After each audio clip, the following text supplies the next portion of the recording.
So once you get to work, the first thing you'll want to do is make sure that you clock in to make sure that all your hours are accounted for.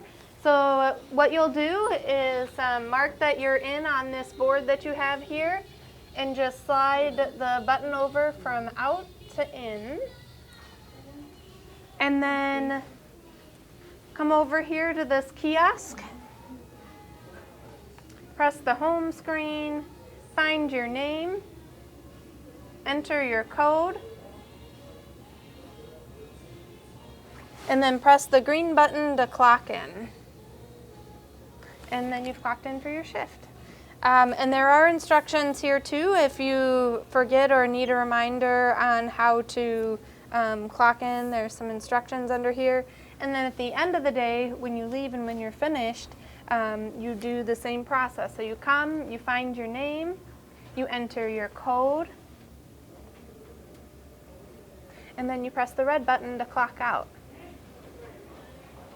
Now we understand sometimes that you may forget to clock in and clock out. We really want to try and have you remember to do that. But if you happen to forget, we do have a piece of paper here where you can fill your hours out, put your name on where you clock in and clock out time.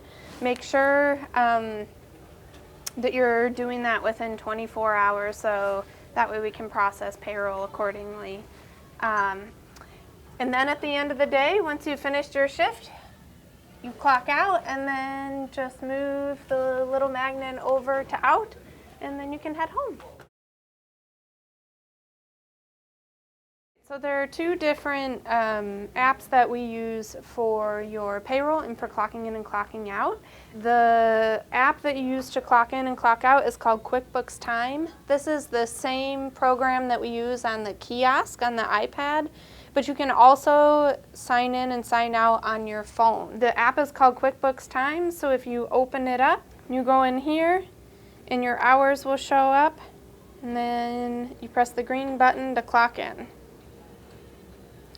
And the same process to clock out. And then there's another app as well that we use for payroll processing. This is where your paychecks come from.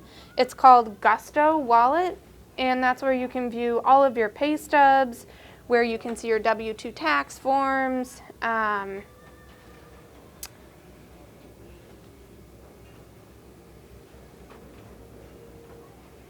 You'll have to enter your login information, and then it'll ask you for a code.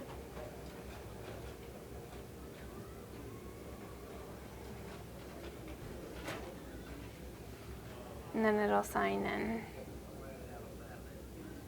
And when you're a new employee, it will ask you some screening questions on how you want to set up or your contact information, how you want to set up your taxes, emergency contact information, and all of that.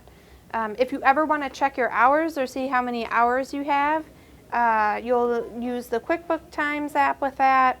I would recommend doing it on a weekly basis just to double check and make sure that everything is ready to go.